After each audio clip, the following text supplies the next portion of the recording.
का रउआ पता बा कि एगो स्वस्थ व्यक्ति के पहचान का होलटे? ना ना, हम कोनो महंगा जांच करावे के ना कहेम कि रउआ जांच करे और पता करे कि रउआ स्वस्थ बानी कि ना।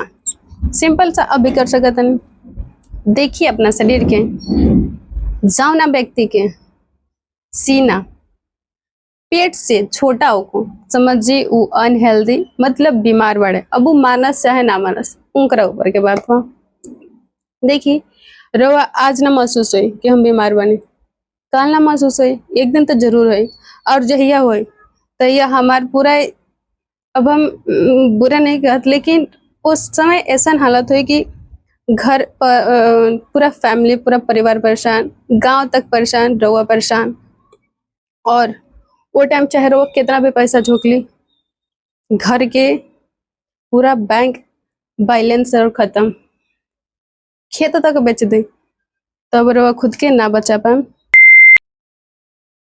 जब रउआ सीरियस हो जाए तो अपन ख्याल रखिए, और अगर के उस स्वास्थ्य के प्रति सलाह देता तो जरूर ओकर बात माने और सुधार करें।